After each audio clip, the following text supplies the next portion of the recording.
All right, I was tired before I got on here, but no, yeah, the intro gave me a little bit of life. So let's get it. You know what it is, man. It's your boy Joe Castro, aka Philly Fresco, here with my brothers from another mothers, all that good stuff. I'm here with my guy George Carmi and Big Game James. Boys, what's good? What's going on, man? It's a beautiful Saturday night. Absolutely. Joe, that beats fire, by the way. Walking into the countdown in, that's awesome. I love that. Good job creating Yes, that. sir. That's fire coming in. And I then like the. Oh, go ahead, George. My bad. I said on top of that, I'm feeling nice, man. Commanders to get their first win tomorrow. I'm excited about that big game, so we'll be all right. Happy about that. Sounds good. You know, maybe, I don't know about all that, but I don't know about all that, but I'm gonna go ahead and jump on that intro. I like the. I like all that, so I like the smooth. You feel me? The voice coming, yeah. Really yeah, nice. so I like it. It's good music to the ears, and it's nothing wrong with some new stuff for the new season. You feel me? Yeah, that's what I figured. I was like, I'm tired of all the like generic ones that Restream has. So let's bring a little new flavor. You know what I'm saying? To the same old. The old dogs could learn new tricks, right? That's what I wanted to show. But at the end of the day, man, y'all know what it is. It's best of enemies. We're gonna talk about week 2. So I want to talk about our individual games because obviously we got an NFC East, battle. So that's going to be cool. And then we got, our own individual games. But before I get into that, I want to talk about Tua, man, because I would love to know y'all opinions because we haven't spoke about this at all. And it just kind of, just basically happened yesterday, right? Or 2 days ago now. So first of all, the game, obviously the Bills blew out the Dolphins, which I really didn't think was going to happen. I thought it would at the very worst be a good game. I thought the Dolphins had a good shot. But Tua, give me your thoughts on both sides. All right, I'll let y'all start. I'll go last. Whoever wants to start it off, like the thoughts about the game, obviously, but the thoughts about what should Tua do. That was corny, but that's what we're gonna do. It made sense though. Yeah, James, go first. Let me go first, James. Go ahead, George. It's tragic, man. It's sad to see. I think he threw 3 interceptions that game. It was supposed to be billed to be a high-scoring game, a fun game. The Bills look great, by the way. The Bills were going up and down the field. They're kind of smacking the Dolphins around. Tua had a bad game. He had that one really ugly interception where he's trying to throw the ball out of bounds. He didn't have the arm strength. Like, Tua doesn't have arm strength in general. So I'm sorry to say that, but he's trying to throw it out of bounds. It was a pick 6 the other way. And I think he was trying to do too much. He was trying to make a play for his team. He was down all game. He put his neck on the line literally to kind of get a first down, and he got hit in the head, ironically, by DeMar Hamlin, which is kind of crazy, right? Small world, right? Right. But basically, it was sad. It was kind of scary to see. He had that traditional, his arm was stretched out, had that obviously mental, brain trauma to him as well. Definitely sad to see. He's honestly, he got to seriously consider his future. Like, what's he going to do? Should he retire? Or what's he going to do altogether? Washington's familiar with this. The Redskins, I don't know if you guys remember Jordan Reed. We had him a long time ago. He was an awesome tight end. He suffered a lot of concussions. One of the most athletic tight ends I've ever seen. What's that? I believe he's from Connecticut, if I'm not mistaken. Yeah, right. From Connecticut, played for the Gators. He's an awesome player. He was actually like a matchup nightmare over the middle. But he decided to hang it up. And it's like, you got to figure out what you want to do. Like, quality of life, right? After you're done with the NFL, what do you want to do for the rest of your life? Do you want to be someone that's going to be forgetting things and not feeling comfortable or not having fully function in your body? Or do you want to live in the moment and kind of play and basically, just like, this is the one window you have for the rest of your life. One thing I will say, and I'll throw it back to y'all, is I like how Mike McDaniel handled it. I don't know if you guys saw the interview or heard the interview, but Mike McDaniel was like the reporters did their jobs and they were asking him, should Tua retire? And he's like, I don't want to have a soundbite on someone else's career. It's not my right place to even say anything. He's like, let Tua decide on his own, let him figure it out on his own. So I'm kind of with that same mindset. Whatever he wants to do, whatever he feels comfortable with. But it is very, very scary. He's I think he had 3 in one season. Now he's another one right now. It's CT is a real thing. We see what Antonio Brown's tweets all the damn time. It's scary, man. So I don't know how I want to put it in his hands. It's up to him and his family to decide. I can't really say much more than that. That's tough, man. Honestly, let's keep it real. The only thing that would keep you from it is this money. Okay, because I read about the contract, and they said that if he's medically retired from the NFL, then he's going to get like 124 million. He's going to get that money. But if he chooses to retire, he's not getting that cash. So that's what it is, in my opinion. I don't feel like it's just the love for the game. It's that cash. You just signed a big contract, a mega contract, generational wealth. Generational wealth that you felt like you earned, and you played and did earn it, right? Now you have this staring you in the face, and I feel like that's the conversation, in my opinion, is the money. Because I feel like if it wasn't the money, it would definitely be easier to retire. Who's going to keep on getting their head bashed in, and you're not getting paid millions of dollars? You get what I'm saying? Nobody's going to do that. I ain't going to be getting my head bashed in, you paying me $10 an hour. I ain't doing that. Okay. But there's a lot of money on the line, and I think that's the holding point with me, and it has to be to it. None of us can make that for him. We can all have our opinion, but he's the one that's living through it. But from my perspective, I don't know. You would think like, man, I don't want to go through this, but like I said, that money is the deterrent, and I think that's what's holding, from my perspective, is going to be the talk of why I may retire or don't retire. Am I getting paid or am I not getting paid? Because you don't get paid if you decide to retire. That's tough. Let's keep it real. Yeah. James, what would you honestly do if it was you in that position? Would you? It's a hard decision. $120 million or to walk away. What would you do? I ain't gonna lie, dog. I don't know what I would do. I would err to the side of playing, because that money, I can't lie. I can't sit there and say, oh no, I ain't gonna be risking my health, all that. No, that's $124 million right there. That's gonna be gone instantly, or whatever, however it's done. It's gonna be gone. So we can say, yeah, I'm gonna walk away. I want to walk. I want to have a love of life. Yeah, we say all that until that money's, because that money changes all lifestyles. Now you might have medical bills. We don't know if the NFL insurance is going to cover you like that. All kind of other things come in transpiring. We've heard time and time again that the NFL neglects their players after they retire. We hear horror stories of how these NFL players, pensions, they're not getting paid their pensions. They go to these medical doctors and they got to go through hoops just to get seen. I hear all these stories all the time. So it's not all grandeur. Like if you just feel like, oh, you can retire, like everything's going to be good there. You still have to deal with your medical side, because what if you have concussions after? What if you have these side effects afterwards, even if you don't play? That's a brain, and brain costs a lot of money when you go to the doctor. So I would lean toward football if we're being honest, y'all. Yeah, I mean, like it's hard to say you wouldn't. That's a lot of money. But I will say, I will say, yeah, looking at both sides, and not to be like, not to be cutthroat, but at the end of the day, we are going to talk about money. It is what it is. That is important right now. You look at it from an owner's side. Why wouldn't you, go up to him and say, I think you should retire. Let's figure something out that you can financially feel okay with that, and still we're not on the hook for $60 million or whatever it is next year. So I'll give a more shout out to everybody in the chat. We got 160 people already in the chat.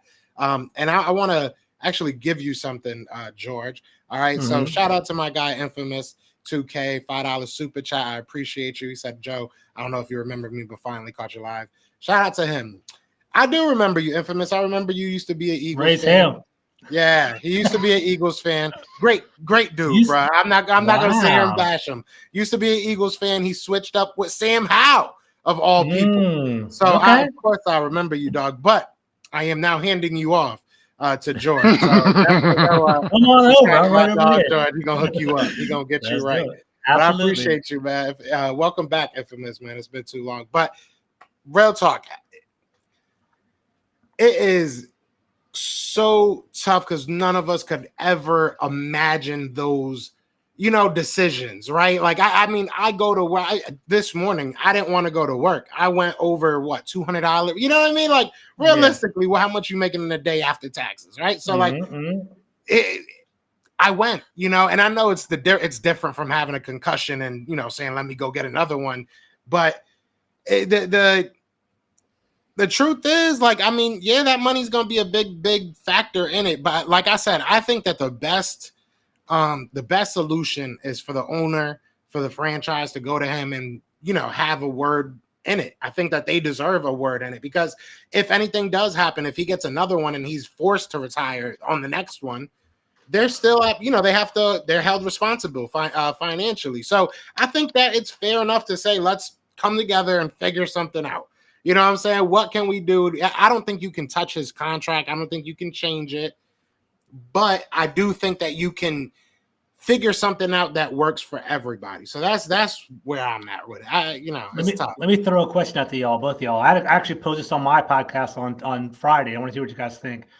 Do you think the NFL should require players, maybe even quarterbacks, to wear those safety caps that you're seeing in training camp across the league? What do you guys think about that? I know I heard a great answer, but I want to hear what you guys think about that. I'll be with that.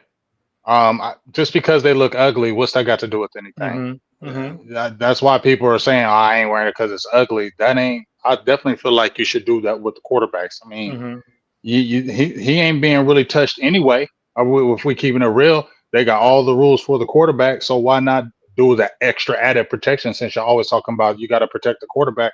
I would definitely be in favor of something like that. And personally, I mean, I know they look kind of weird, but after a while, you playing with it, ain't nobody gonna be noticing that daggone thing once y'all playing football every time, man. Come on. Change of rules here or there. The new kickoffs, everything's different, right? Things are changing. Go ahead. Was it the Colts that won during the game? Jonathan Taylor. Jonathan Taylor did. In the preseason. I don't think we're in the regular.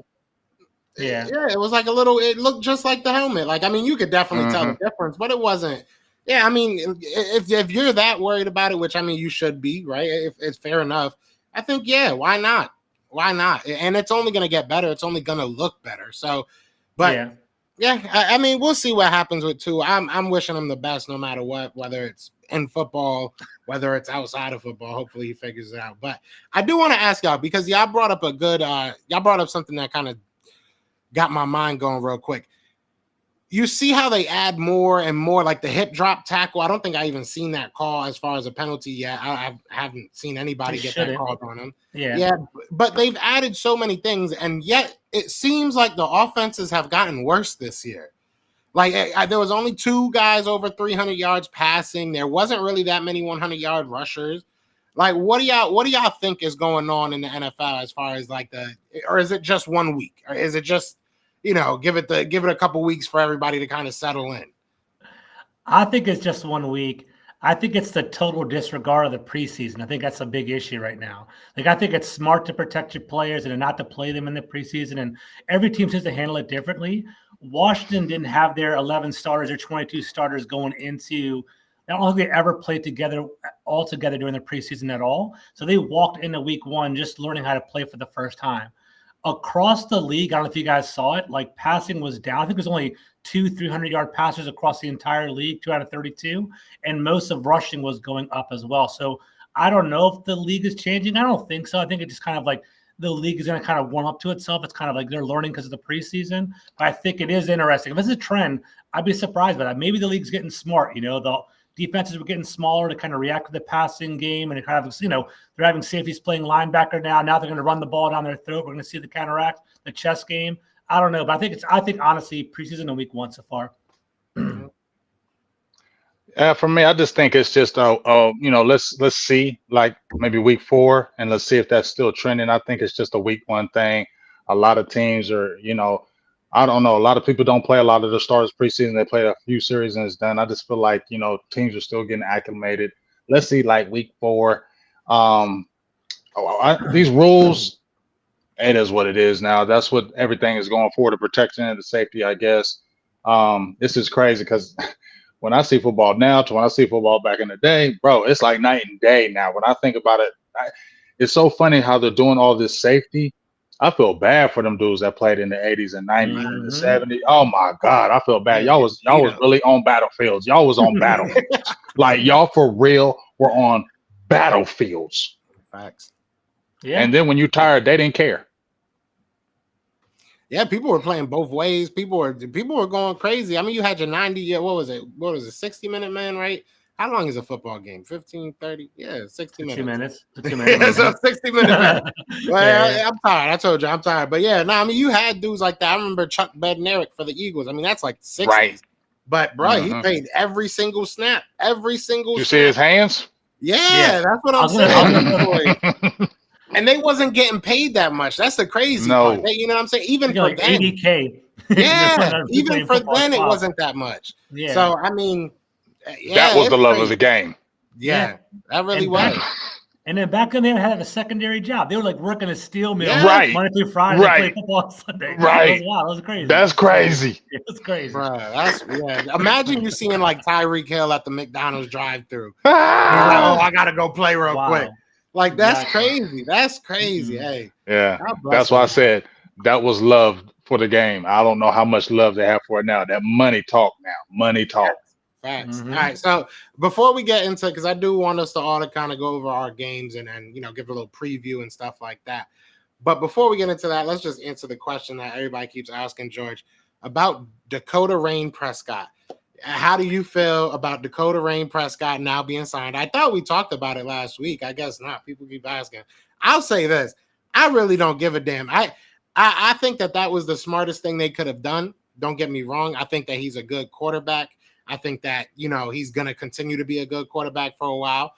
Did he get paid a whole lot of money? He definitely did, and they should have just paid him way earlier. I'm happy that they waited.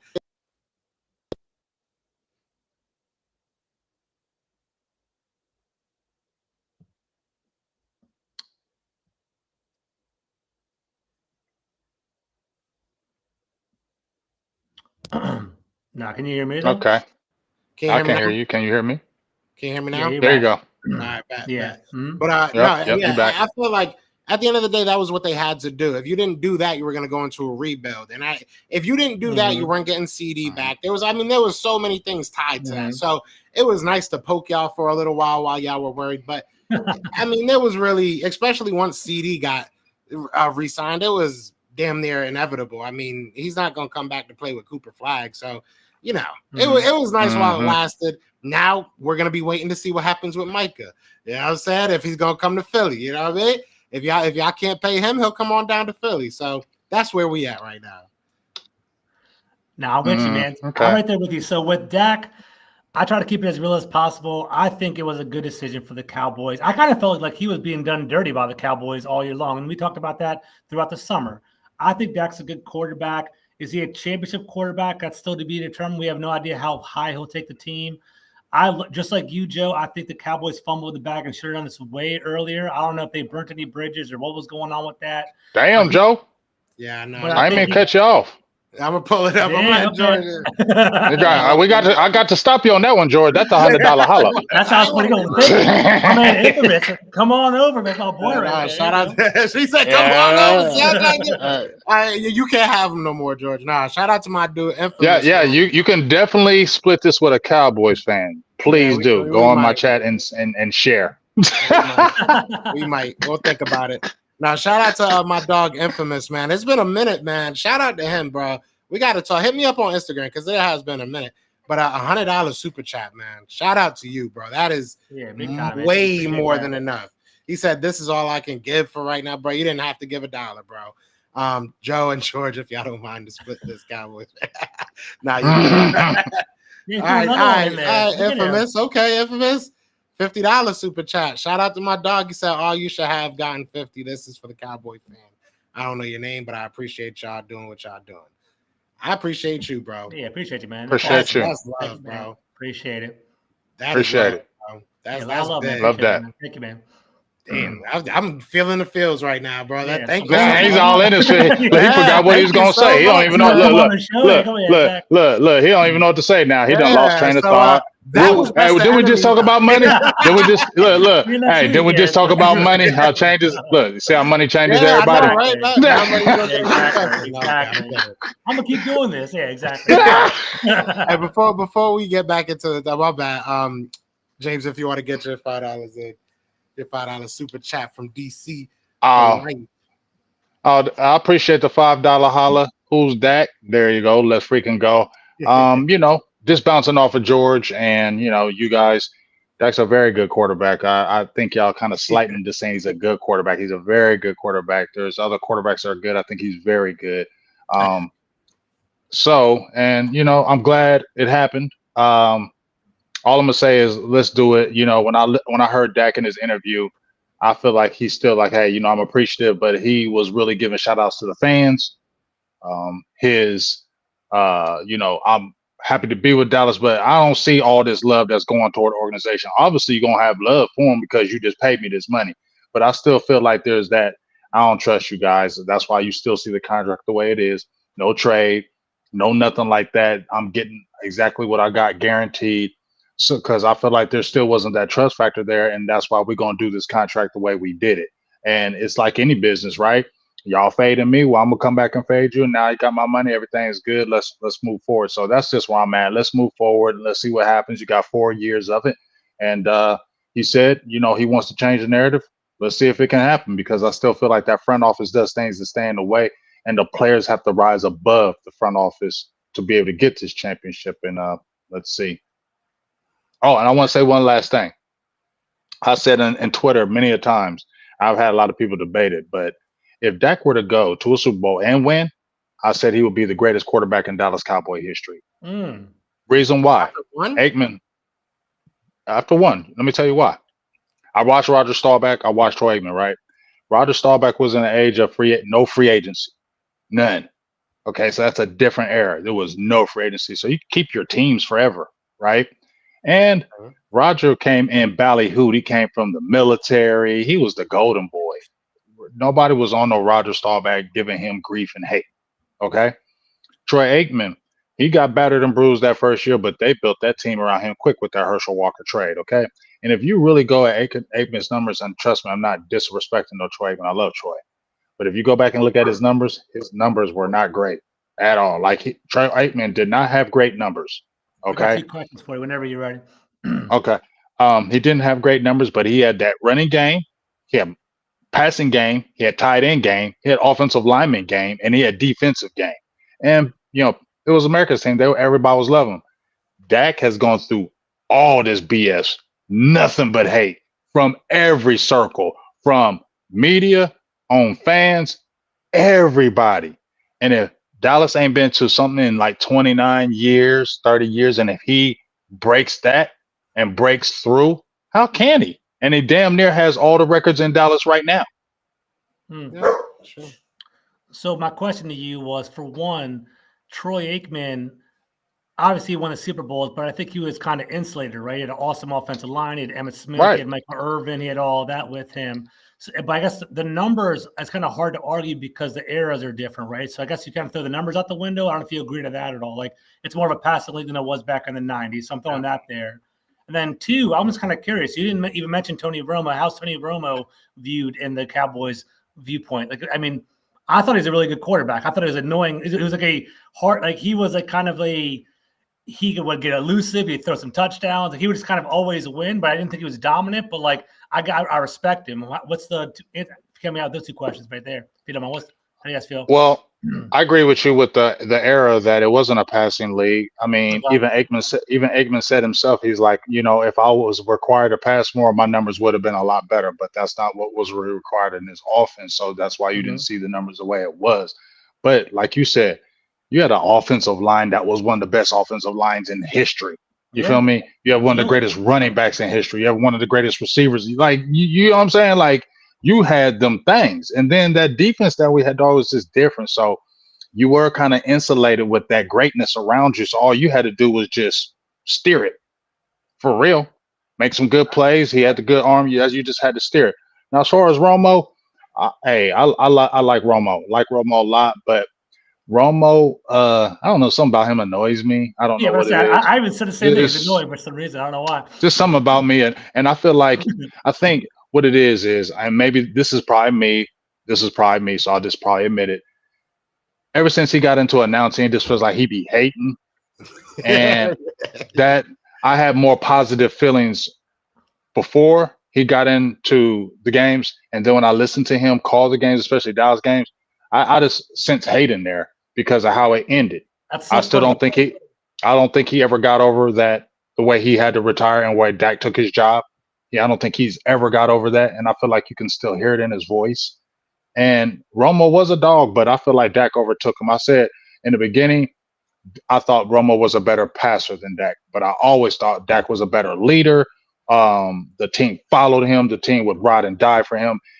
That's something that Romo never could have, and not in my opinion. The team didn't follow him like that. They followed Dak. I would definitely tell you that. But I felt like Romo could throw the ball, dog. Like he even though he threw them stupid interceptions, he could throw the ball.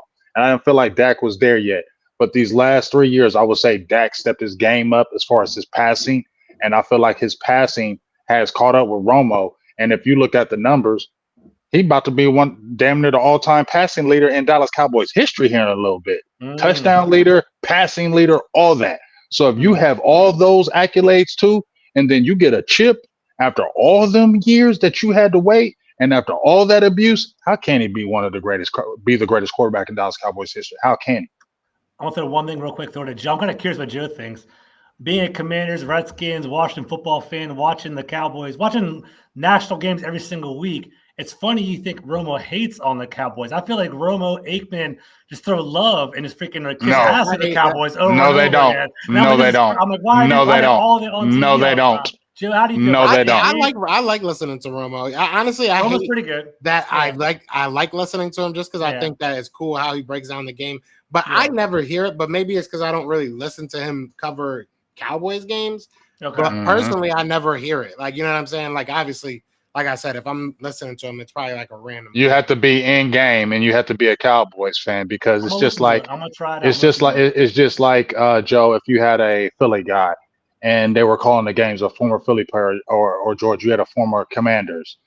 Me, I probably wouldn't hear that hate because I ain't listening to that game like that. But if you saw what had happened prior, and then you're listening to him, you're like, nah, that dude be hating. He be throwing little shots, and you got to pay attention to him. So he's on air, so you ain't gonna get in trouble. I don't want to throw a shot and I get in trouble. So it'd be subliminals, but you got to catch them. You know what I'm saying? Yeah, that makes sense. That makes sense. Dak got to be better, or Dak, you know what I'm saying? Just little critical things that you hear back and forth. I never beat you for it. I'm gonna listen for it. For me, I watch that Thursday Thanksgiving game every single year. You see Tony Romo hanging out with Jerry Jones, eating turkey with him before the game. And that's what players didn't like. I talked to players. I had a few former players I talked to, and they didn't like that.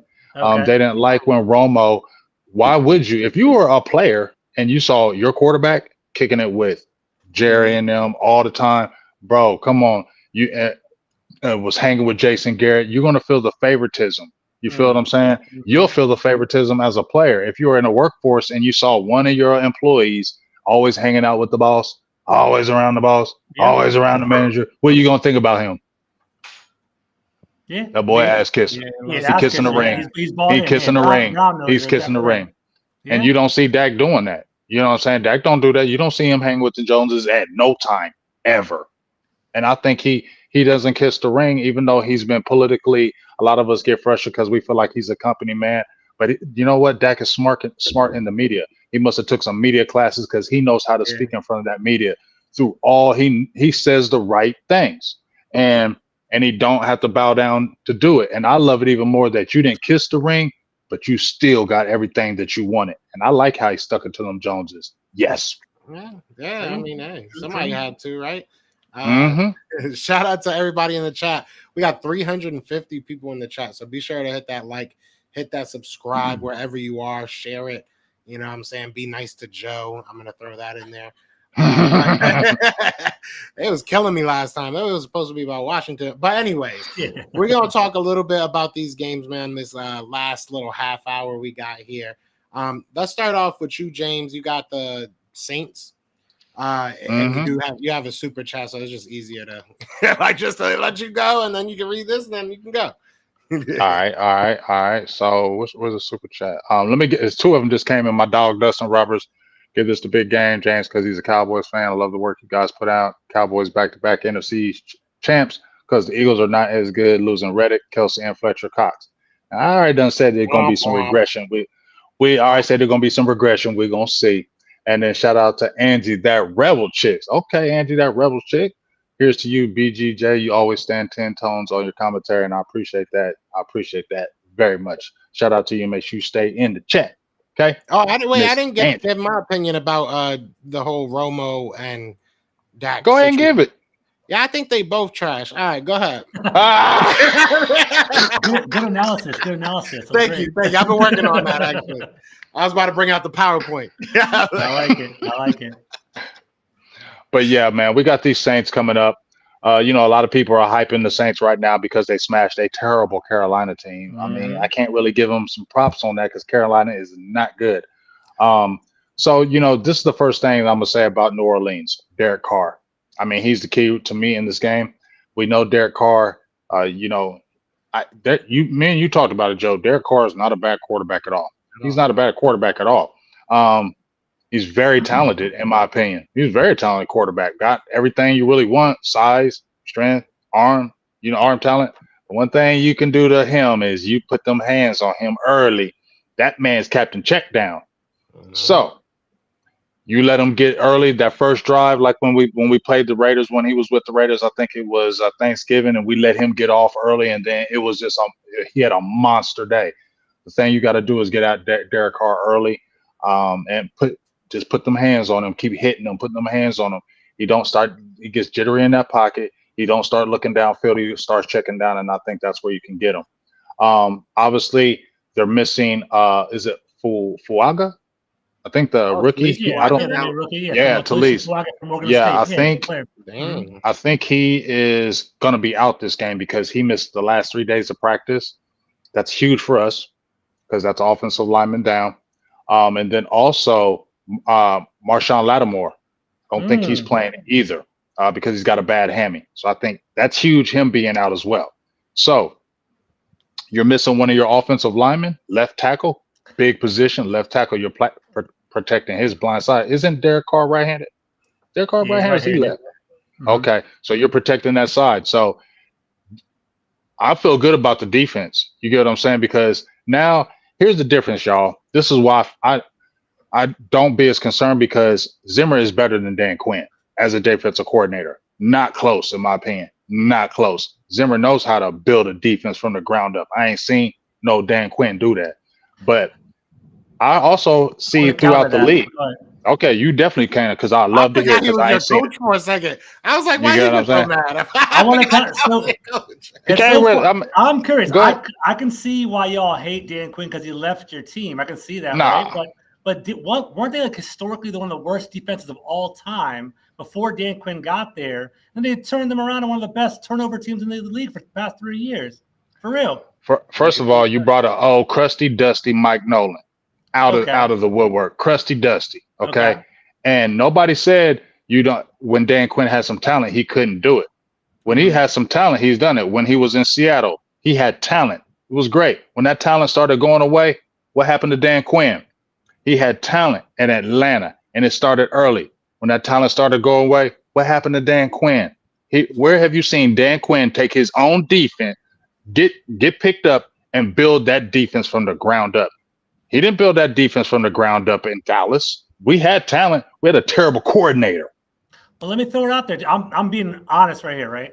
DaRon Bland, Diggs, right? Both of them, are they elite talents? Diggs, maybe he's like a second-round pick. Wasn't he a pretty early pick? Yeah. DaRon Bland was a fifth-round pick. Are they elite talents, or are they elevated because of Dan Quinn? I'm gonna say Trevin Diggs is definitely elite, and I get tired of people trying to diss him like he's not elite. Yes, he is. Okay. DaRon Bland is a good talent. I'm not gonna say he's an elite talent, but even if you're not an elite talent, your coordinator can bring the best out of you. I definitely think Dan Quinn did that. But for me to say Mike Zimmer can't do that, I definitely think he can, and better, because he did it in Dallas. He left Dallas, went to Cincinnati. Do you remember those Cincinnati teams? Cincinnati didn't have no defenses before he came over there. He made that perennial top 10 defense in Cincinnati. That's why they were getting to the playoffs. It wasn't because of no Andy Dalton. Please don't believe that one, okay? And then he leaves and goes to Minnesota. What do you think about Minnesota? They had good defenses. Mike Zimmer has always put his stamp, and he knows how to build those defenses. One thing that bothered me about Dan Quinn, he is more of a flash guy. Like, he likes getting those sacks. He likes getting those turnovers. But that nitty gritty, that's where I feel like he lacks. And one thing Mike Zimmer ain't going to let you do, you're not going to run on him all day. And I thought Dan Quinn would get too cute too many times doing doing these things that experimenting when what are you experimenting for? Why are you putting this guy right here and you know damn well he's not going to stop the run? It was a little bit too much experimenting, whereas Zimmer ain't playing that. Zimmer, this is what's going to be, and you're going to do it. And if you don't do it, you're out of here. And I felt like it was more of a buddy system with a Dan Quinn. When you come in with Mike Zimmer, you need to do the job or you're going to sit the bench. I see the chat blowing up Al Harris. I respect Al Harris for the record. Yeah, I wanted Al Harris in DC, but Jerry Jones was smart and blocked him. He basically shut it down from him coming over. We were actively trying to get him over there in DC. I know, and you weren't going to get him. I like Al Harris. I think it's good. So we'll see. What about Al Harris for Jonathan Allen? Coach for a player? I think real talk. I won't do that. I like Al Harris too much. Nope. I honestly think we're going to talk about the Commanders all year long. I'm worried. I think it's a full rebuild in Washington. We're going to see what happens, how the game plays out. I wouldn't be surprised if Washington is sellers during the midway through the point of the year. And I think John Allen might be someone that they might be looking to sell because I think Adam Peters is a scout by heart and he likes to draft players. I think he'll get rid of Jonathan Allen, get a third-round pick from him or something like that, and just keep trying to build. So I can see him potentially leave an event. Like, I wouldn't want to see it, but like, look at George.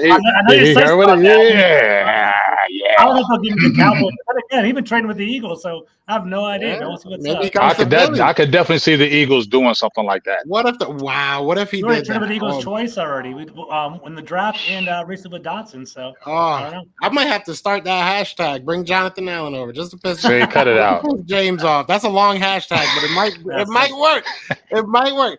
All right, my only question realistically is, as far as like the Cowboys fans, because I know the Eagles have some stuff that we don't want to see, but is there anything that it can't happen this week? You guys had a good first game, but offense got to be better. Offense got to be better this week, Joe. Offense got to be better this week, Joe, and our running game got to be better. I kept on saying this week I would love to see them elevate a Dalvin Cook. I want to see that Dalvin Cook. We talked about it a little bit earlier, how I wanted to see Dalvin Cook and Ezekiel Elliott. I'm not mad at no Rico Dowdle, but like I said, you have not made no marks in this NFL period. The only team that's kept you has been the Dallas Cowboys. If the Dallas Cowboys were to cut Rico Dowdle, I don't know if everybody's beating door down to sign him. And if they do sign him a team, would he ever even play? You get what I'm saying? And this is no diss to Rico. I understand what I'm saying because he's younger. But he don't instill no fear in no teams, period, at all. I think at least there'll be a little more respectful fear of a combination of a Dalvin Cook and Ezekiel Elliott, because I think he still has some breakaway speed, and it needs to be used to keep these defenses off of Dak. And this because our offensive line is still young, dog. We still have a young offensive line. We're still starting 2 rookies. You got to take pressure off them. What's the best way to take pressure? Run the ball. So, and I'm not feeling good about the run game yet. So that's what I feel like we got to come in there and make some plays, but we got to be able to run the ball this game against the Saints. That's what I'm really feeling in my heart. We got to be able to run the ball in this game and establish some kind of running game because we kind of knew what it was with Cleveland. But, I don't think the Saints are terrible. Cam Jordan, Guyton had Myles Garrett. Now he's got Cam Jordan. So you feel me? Like there's going to be some stuff. So he's still a rookie. Cooper Beebe still a rookie. The best way to kind of calm them down is to run and not always going into pass pro and sitting there putting your quarterback in, harm's way because you're throwing the ball all the time. I don't think you should do that to a Guyton. I think you got to run the ball. Hey, Joe, highlight my boy Cole. He had a funny quote earlier, a couple of comments ago, talking about Dan Quinn hating on James. What'd he say? Hold up on the screen. I want to read it out loud. I love it.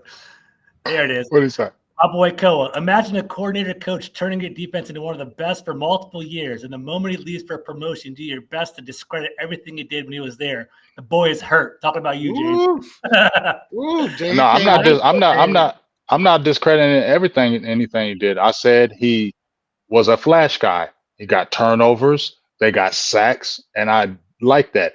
But let me tell him something. You weren't there when we hired Dan Quinn, so you can't really say that because before they hired Dan Quinn, we got a show, and I keep on telling my dog boss we need to pull that show up and pull that video up, because before they hired him, I said he was soft. Okay, said Dan Quinn was soft. Okay, I said he was in Atlanta, he was soft. So I'm gonna find that video before you say I'm butthurt about him doing all this stuff in Dallas and leaving. I'm gonna find that video, and then we're gonna clip it, and we're gonna talk and how we both said we thought Dan Quinn was soft, and how he lived off of other people's accolades, and he don't last long. He's a fire starter, but then he wanes, and it happened again, and it's gonna happen again in Washington. Wait till I tell you. Watch. I got a serious question for you, for real though, right? How do you think the running back breakdown is going to be? Like, is it good? Like, I'm talking about Zeke, Enrico, Dowdle, carries. I think Zeke had 10 carries last week. Dowdle had 8. I did some research. I got into fantasy, I'm into betting, sports betting. I think Ezekiel Elliott had, I think 6 of his 10 carries were blocked at the line of scrimmage. They were kind of like dead plays. They weren't really explosive plays. Dowdle, they keep talking about the upside. I have some shares in him in fantasy. Is he actually going to be a good running back? Because I'll be honest with you, I honestly don't think Dalvin Cook's going to be a factor for you. I'm not trying to hate it all. I just think he's that washed as a player. But like, what are you hearing? Are you? Boy, I can't wait. Dalvin Cook, I want Dalvin Cook. Please listen to this video.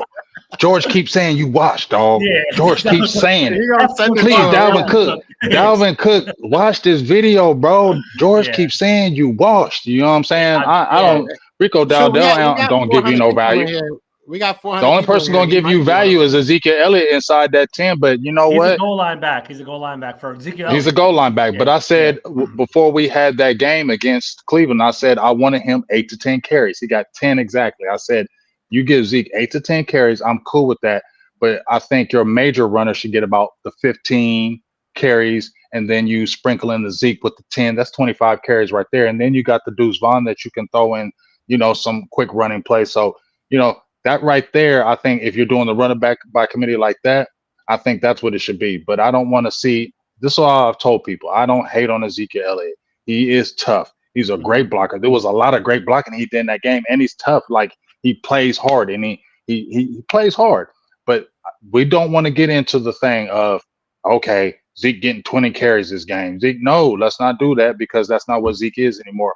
Realize what Zeke is and continue to let him be great at that. Because I think if they continue to keep him as the short yardage back or that goal line back, he could be really great in that aspect.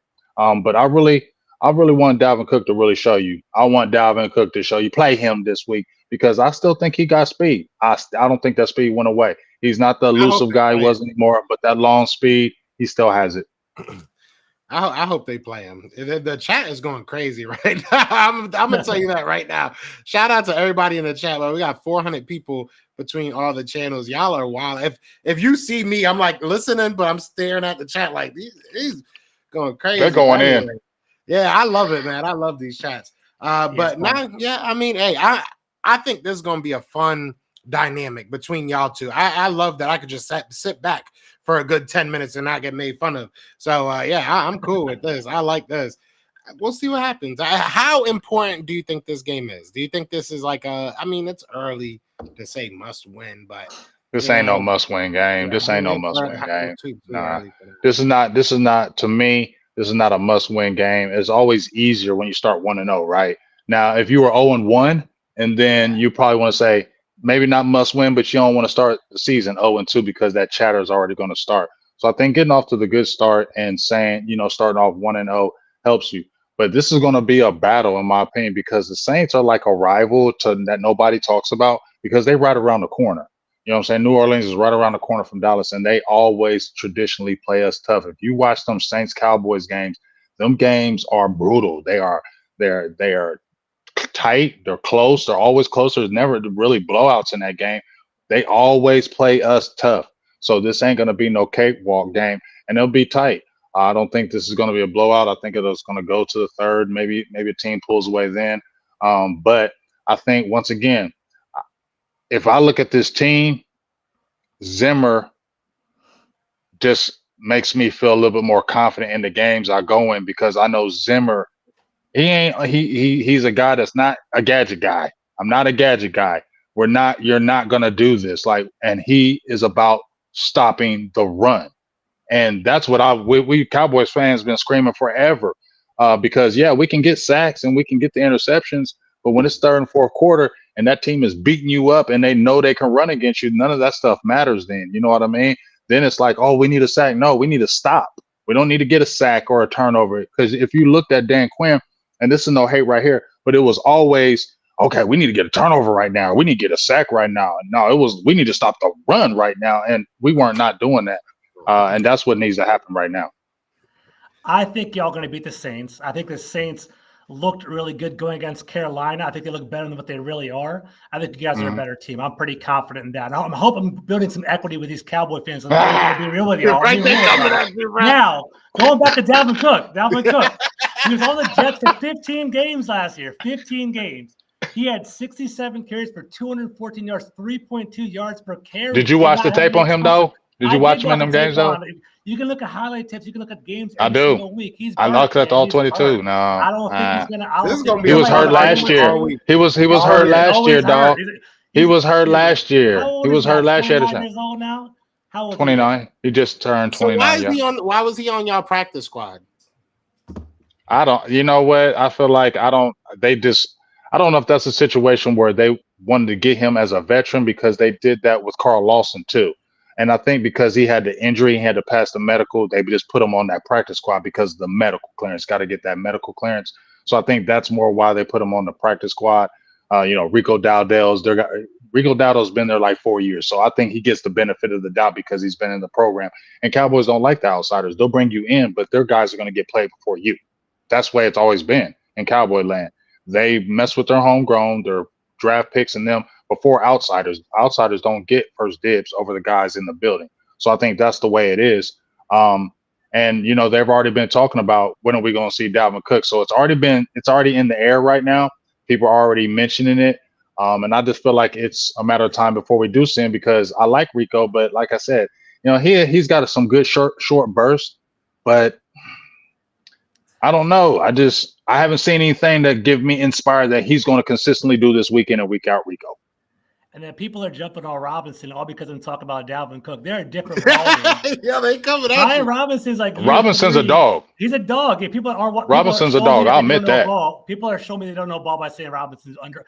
No, Robinson's a dog. Yeah, he's like Robinson's a dog. I would love to have him on. If we had Robinson on our team, wouldn't nobody say that? I think Robinson, he's a power back and he can catch better than what people think. Is he a game breaker top 10 in the league? No, but I think he's underrated. People like hate on him. I think he's a pretty damn good back. I like Brian Robinson. I agree.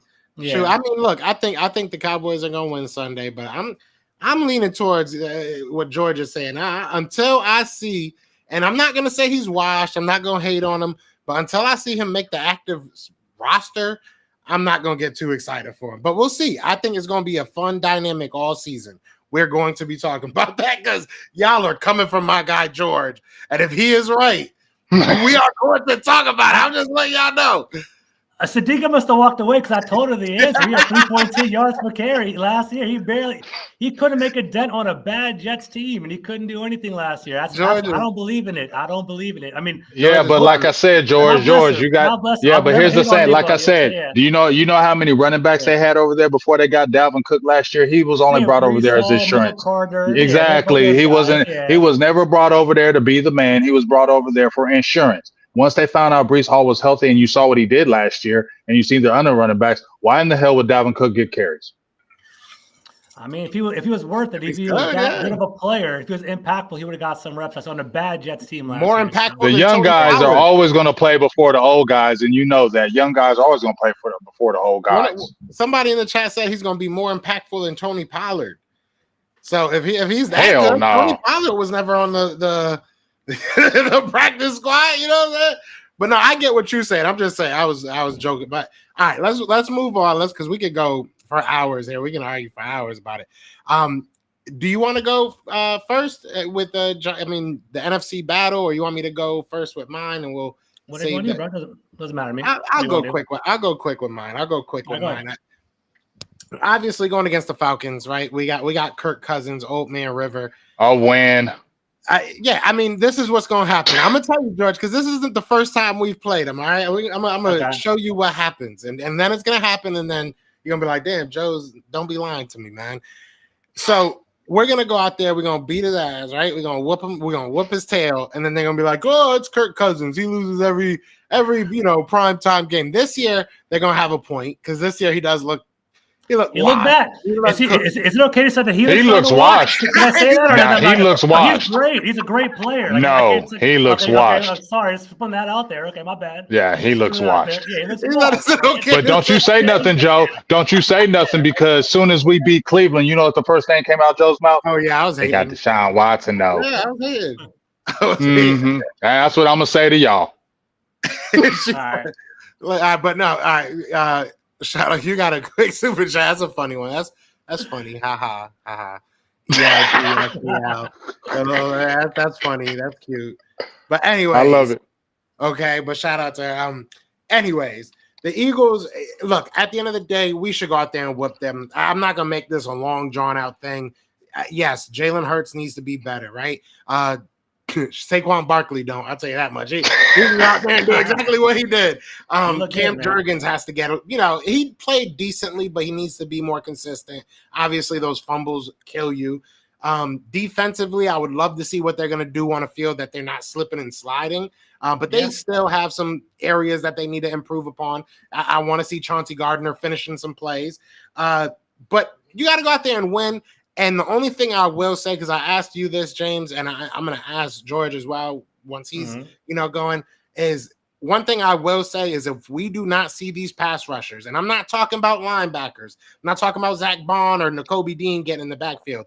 If we do not see these pass rushers, Bryce Huff, who we are paying a lot of money to, if we don't see him, if we don't see Nolan Smith, I'm not going to say Brandon Grant because he old, and I would love to see him get back there, but I'm not going to. You know what I'm saying? I'm not going to sit here and be like, you got to do it. It is what it is. What are we going to do? He's going to leave next year. But if you don't see some of these young dudes actually make some plays off the edge, I'm going to be a little bit worried. I'm going to be real honest with you. And one thing that kind of got me it could happen, because part of me is like, oh, no, this dude can't really move around. It won't happen. But last week, as bad as he was the number one quarterback as far as getting the ball out of his hand. So, just getting it out of his hand. Time to throw, you mean? Exactly. So, I'm not trying to deal with that. The Eagles have had to deal with that from a lot of quarterbacks when we had good pass rushers. I don't know if we do or we don't right now, but this is when we're going to find out. I think that this week really tells us what we have. I got a question. I'm going to echo what my boy Kyle says in the chat. What's up, Kyle? He says, Joe, do you think there's a chance that A.J. Brown sits out this game with an injury? I heard he kind of has a hamstring issue, right? That. Yeah. Yeah. He didn't practice today. Look at James over here smiling. No, he didn't practice today. I honestly don't know. We didn't find out about Isaiah Rodgers' injury or what it was until after the game. So I don't know. He was limited, so he was at least there. But I really don't know yet. And that's going to be something that we probably won't know till Saturday, maybe Sunday, maybe the day of, you know what I'm saying? So it's not looking good, but I will say this is why we got what's Holmes' name from y'all? Jahan Dotson. That's why we got how's he even looking? Is he looking all right or what? I mean, he's chilling. He barely played he's chilling. He's got some cardio last week. Some cardio, yeah. But no, yeah, I mean, he didn't do much. He was moving around, you know what I'm saying, in the motions and stuff like that, which helped, but yeah. He didn't really, I think he's still learning. Yeah, he's still kind of figuring out the offense. But, all the quotes is, I mean, that always happens, though. You go to a good team. He's angry and he wants to send a message. Yeah. So, I'm excited to see what he does. But, yeah, it comes down to, for me, this game comes down to that pass rush. But another thing that we will see is most likely Cooper DeJean finally getting some real burn in that slot position. What I'm hearing is that it's going to probably be Quignon on the outside with Cooper DeJean at that nickel, and then obviously, having big play Slay out there. So that'll be interesting. That'll be fun to watch. Avonte Maddox will probably be in sparingly. He trained a lot at safety, but I know a lot of Cowboys fans really don't care about anything I'm saying right now. They're just like, y'all gonna lose. We hate y'all. But yeah, I mean, there's little intricacies of the game. I don't think I'm gonna lose. But we're not gonna lose. You guys are gonna win. I think the Falcons are looking It's funny, going into the year, I thought the Falcons were going to look pretty good. I think Kirk Cousins, I'm concerned, and I think they're trying to work around him. I think they used some pistol with him last week to kind of give him some better like downfield vision, but I don't think he's there yet. We'll see if he lasts throughout the year. I like Michael Penix a lot too, so see if he gets some run later on in the year. I don't know there, but I have AJ Brown shares in fantasy and in some parlay. I like AJ Brown a lot, to be honest. I'll put that out in the ether. He's one of my favorite wide receivers. I think he's a bully. I think last week, Jair Alexander was talking smack to him and he put it down. So I like him. I'm not one that automatically hates people because they're in different divisions. I respect the game. So right. I like AJ Brown for real. I do. I respect that. I respect that. So yeah, like I said, I think we got to win it. But yeah, go ahead, James. My bad. I'm just saying that I just feel like this should be an easy win, in my opinion. There shouldn't be no hard one. The Falcons are still Atlanta. They still are, to me, they got some ways to go. No, I'm sorry. Ain't nobody. I'm not just. I'm listening to NFL players saying, "Yeah, Kirk Cousins," but this ain't the same Kirk Cousins. Like you had the luxury of the Minnesota Vikings. This is a whole different thing now with Atlanta. This feels different. This feels like Minnesota protected you. You know what I'm saying? Now you're here with Atlanta. You don't got that protection no more. And I just feel like teams are going to attack him, especially you just came out the ACL. They're going to attack now, And I just feel like there's not really any weapons right now with Atlanta. They have some, but I just feel like they're away. Now, I do want to ask you, Joe, what do you feel like you have to do to win this game? And what one person on this team do you have your eyes on from the Atlanta Falcons say, hey, we got to keep our eyes on him and don't let him do anything in this game, whether it's offensively or defensively? One person is tough. I mean, all right, so I'll put it like this. Like a Drake London, don't let him get hot. Bijan probably, right? I was just going to say. Kyle Pitts. I think that the slot position is going to be a position I'm going to be a little bit worried about. So I would say probably like a Kyle Pitts, maybe like a Drake London if he moves in there, maybe a Bijan, but mainly that slot. Whoever's going to be running, their routes on the inside is going to probably give us fits because we don't have that position, quote unquote, solidified. I think that Cooper is going to be good. Maddox is not horrible. He just, everybody was slipping around, and I'm being a little bit, dramatic about it, but he's not terrible. He used to be one of the better slot cornerbacks. But yeah, so I think that they're going to give us fits there. But the way that we win this game is by playing our type of football, especially offensively. Our offense, even if our defense is good, our offense should set the tone for how games go. So, if we start off the game early, score a touchdown on them quick. I don't think they gave up a touchdown last week. So if we go out there, score a touchdown quick, and just, let them know, hey, you're not playing whoever the hell you was playing last week. Who were they playing last week? Was it the Steelers that they Pittsburgh. Yeah, they let them beat them. They kept them out the end zone, though. Yeah, but they still lost. So, we're going to probably go out there, and that's what I want to see. Go out there, score early, and score efficiently, make it seem like, oh, damn.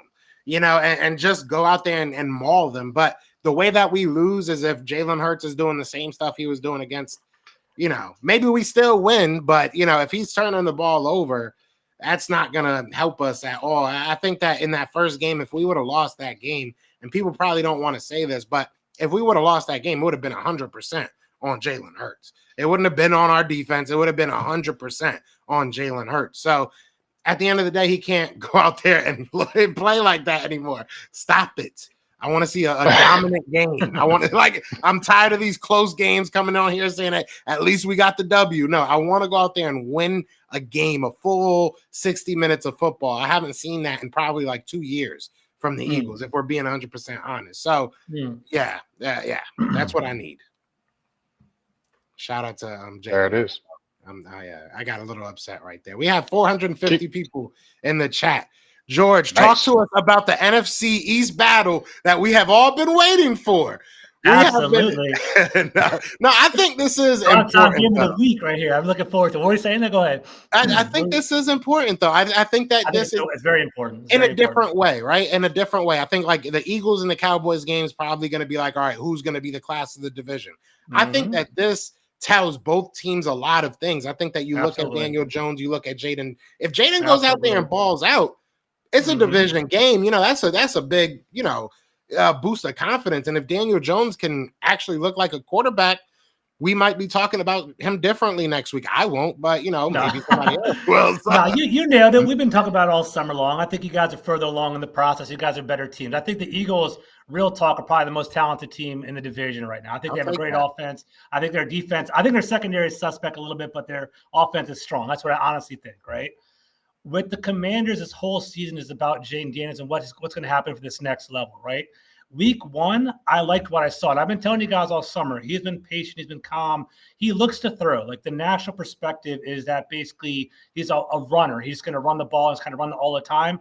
I think he looked to pass last week, but Todd Bowles in Tampa Bay blitzed on 45% of the actual plays on offense last week. He was consistently putting pressure on Jayden Daniels, trying to make him turn over the ball, and he did it, right? And what ended up happening is Jayden Daniels is athletic enough to avoid that and to get upfield. He had 88 yards rushing and 2 touchdowns last week, the most rushing yards for a rookie quarterback in his debut in NFL history last week, right? So that's Jayden Daniels, right? So now it's going to be, and even Dan Quinn called him out in his press conferences, was say, hey, Jayden, I'm glad you can run the ball. We know you can do that. We want to see you make explosive plays. I want you to basically creep out behind the line of scrimmage and throw the ball downfield. Look to throw as opposed to look to run, right?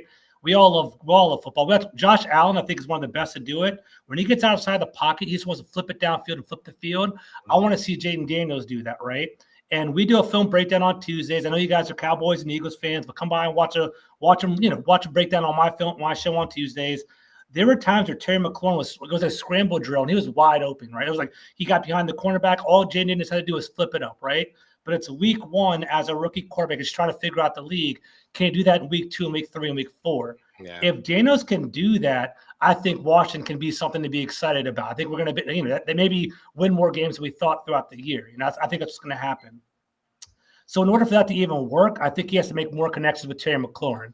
Terry McLaurin's a very talented wide receiver, but he's had 11 quarterbacks basically throw it to him over his 4 years or 5 years.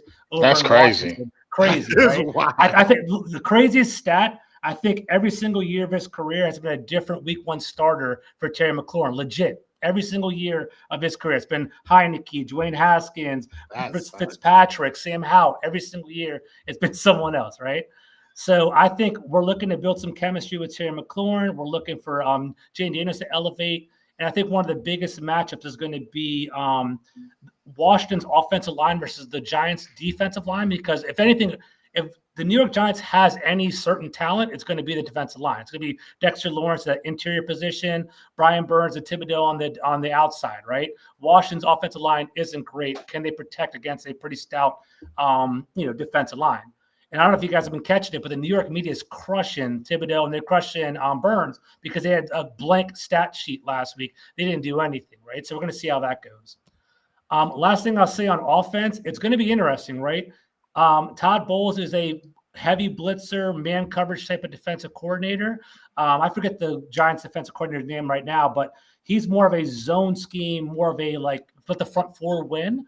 So in a man coverage, guys, you guys know this by now, when it's man coverage, the cornerbacks will take off and run with the wide receivers, leaving huge gaps of running lanes. It's not going to be there this week. It's going to be Jayden Daniels' zone. Is he going to be able to pick it apart? It's going to be fun to see, to kind of watch that. And I think he can do that. He actually was a great thrower at LSU, in my opinion. Nice. One last thing. I don't know if you want to go on defense, if you have any questions first, but one last thing on offense. The hot topic in DC is Cliff Kingsbury, and he barely had any motion, offensive motion, like pre-snap motion. And basically, I think Terry McLaurin was on the left-hand side on 80% of his plays. Like Terry McLaurin was just stagnant on the left side. People are kind of hating on that because, again, as a rookie, having a wide receiver move back in motion, you get some tells from the defense and put some stress on the defense for communication skills. Terry McLaurin was just being stagnant over there. He was staying there.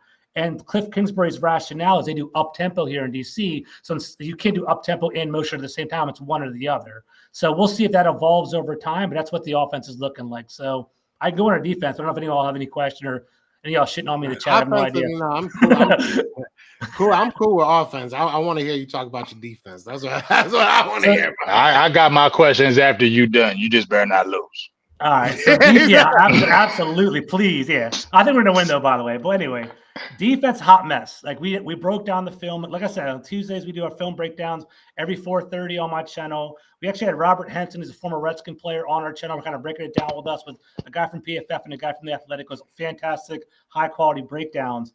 And it was just communication, y'all. It was basically the safety couldn't communicate with the cornerbacks. They're trying to hit zone match scheme. A wide receiver would come, somebody would pull the wide receiver inside, another one would shoot behind him wide open, and it was there. Baker Mayfield had a hell of a game, Joe. You said you saw it in Tampa as well. He had a hell of a game, 4 touchdowns, 300 yards. He was eating it up, and he left some more meat on the bone that was still there. So real talk, I'm concerned about our secondary next weekend for the rest of the weeks, right? I guess the one remedy is they're playing Daniel Jones. So if Daniel Jones lights us up, that's go red. We got to wave the flag. We got to be worried. I'm worried about that. But I think we'll start getting it right. I think it's going to be kind of getting the team together, kind of getting them all on the same page. But communication is an issue. It's a blessing and a curse. Emmanuel Forbes is out for the foreseeable future. He had a UCL surgery on his thumb. It's funny. One of my friends said, it's a big blow to the Giants offense. There's a picture of Emmanuel Forbes being out. And it went viral like 2K. It was people were blowing up and laughing at it because Emmanuel Forbes hasn't been good. So maybe just putting in Mike. I think we have Mike Davis. Mike Davis is his name. He was a former Chargers cornerback. We're going to put him there. You guys are familiar with, I'm going to kill his name, Noah Igbenegbu. You know what I'm talking about? He was on our team. He was on your team. So he's going to be a depth guy for us too. So maybe with veterans, there'll be better communication. They'll be more solid, but that's the concern. Communication on the backhand side and the optimism on the offensive side. Can Jayden Daniels elevate from running back to a passer? I want to see how that goes. I mean, at the end of the day, all I want to see is what happens because there's not much I can really say, much I can ask. It's just y'all have to beat the Giants. I mean, it's the Giants. If we lose to the Giants, dude, my camera's gonna be off next week. I was about to say, Voice the Man, end of the road. I'm playing in the background. It's gonna be hurt. That's gonna be a dagger. And for all y'all that just meet me for the first time, I'm a season ticket holder too. I'm gonna be there tomorrow. I'll probably be on TV. I sit where the players run out in the tunnel. You guys will see me there. It will hurt. It's not a must-win game, but it's gonna change the trajectory a lot. If we beat the Giants, all right, 1-1, we'll be all right. If we're 0-2 and we lose to the Giants, there's gonna be a lot of finger pointing and a lot of the good favor of having a new coach and new GM and new everything. It's gonna be tarnished a little bit if we lose this game. So we can't lose this game. I don't think we will. I'm gonna tell you right now. I don't know. I ain't gonna say I don't think y'all will because I don't know because the Giants play y'all tough. See, that's the difference. Sure. That's the difference. Just like when Washington plays the Eagles, Washington plays the Eagles tough. So they do. we can't. It's the truth. It's the truth. The Washington always traditionally plays Philly tough, and I noticed that the Washington and them Giants games is always tight. And whatever Giants may play bad, whenever they play Washington, it's like. I feel like they're going to go into this game we played terrible, but we can beat Washington. They're in the same realm as us. That's what I feel like they're going to speak. Confidence going into the game for sure, right? I feel like they'll have a little confidence that, hey, they got the rookie QB. We got some defense. Thibodeau, Dexter Lawrence. I know Burns might have been shut out, but this is the game because the offensive line from Washington is a little bit shaky. This is the game where they could probably get some confidence and put some pressure. If you get the rookie getting some early mistakes, maybe you get good field position, you can make some plays. And then obviously we know who they have on that opposite side for the Giants. What's his name? What's that receiver's name? Neighbors. So Neighbors is nasty. Maybe you got to be careful because y'all cornerback is your quarterback play is not great. This is a scary game to me the Commanders. And I'm agreeing with 100% with you, George. The grace will be continued if you beat them, even though they're a bad team.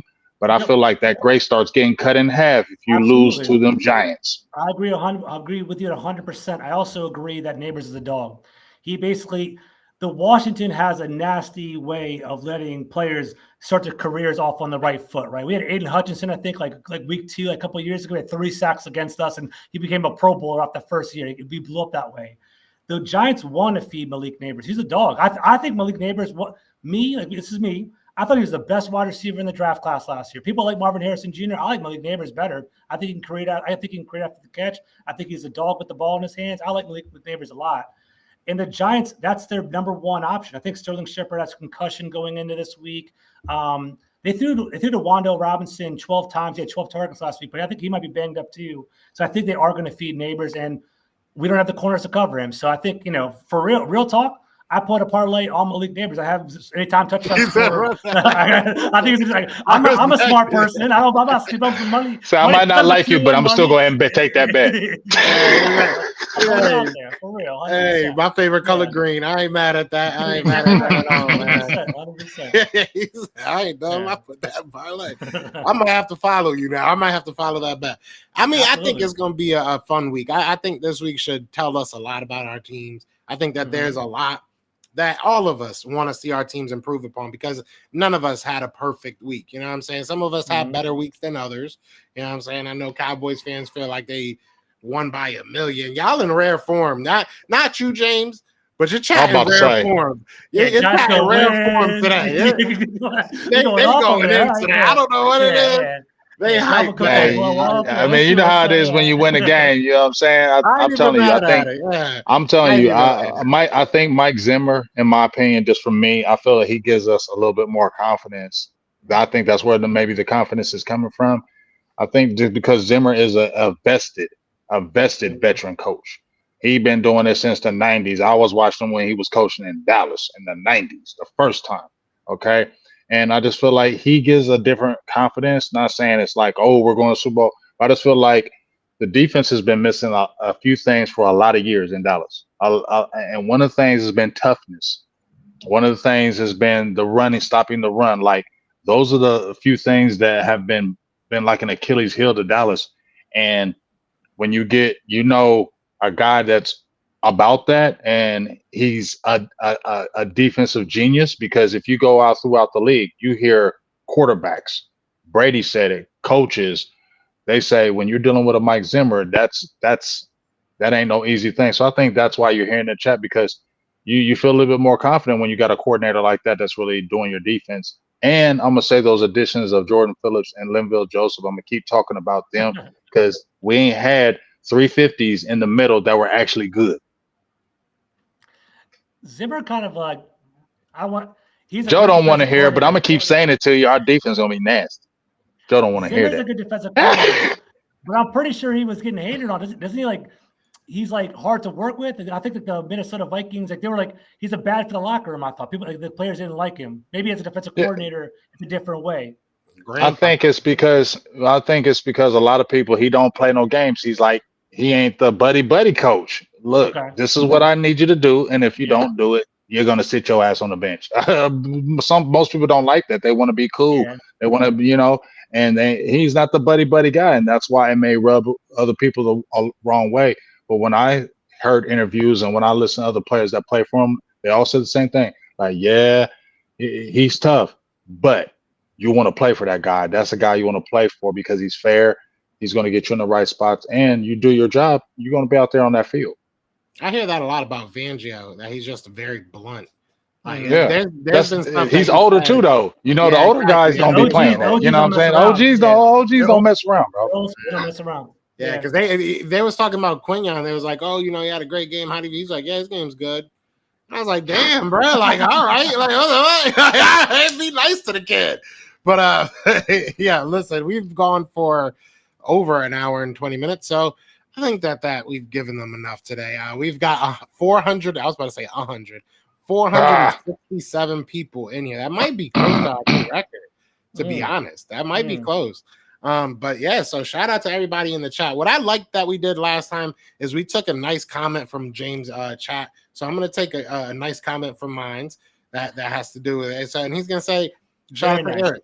He said, although I'm a diehard Eagles fan, I have to give both George and James y'all flowers while you can smell them. I don't know if he just called y'all old, but both of you guys really know football. Respect to both of y'all. So I think that's a good way to end the Salute. Show. Yeah, y'all got anything y'all want to say to these beautiful people before we get out of here? Just thank you for listening. That was a lot of fun. Eric, thank you for that comment, man. It's all fun and games. We're just having a good time, BSing about football. That's all it comes down to, bro. Thank you, man. Just the same thing George said, and also just appreciate the chat. Y'all been really good in the chat. Y'all been really Absolutely. good in the chat. I like how y'all talk trash, but it's cool to talk trash. There's a way to talk trash to people, and there's a way to talk trash to people, and we all know what that way is, right? We all know the way, okay? Mhm. And I don't have to explain it. So this kind of trash talking is just good. We just having good fun back and forth, and then after it's over, this is what I like. So shout outs to the chat for y'all, you guys being responsible people, being good people, and we just talking football and we ain't on the other, and that's what I really like about the chat and what it's been doing, especially as of late. So salutes to you guys, and especially since it's been me and Joe, you feel me, and now to add George, it's been a smooth transition, and it's been because of the people in the chat. I think so too. Absolutely. Definitely, Absolutely. yeah. So I appreciate all y'all, man. I appreciate my boys for having this conversation with us. I think it's beautiful that we can just come on here, have no type of clue or direction or where we gonna go with it. Exactly. And go longer than we expected to go. That's love right there. But yeah, other than that, y'all know what it is, man. My camera's saying get off here. That is my dog George. That is my dog James. And I am Joe Castro. We are the best enemies. Peace. Peace.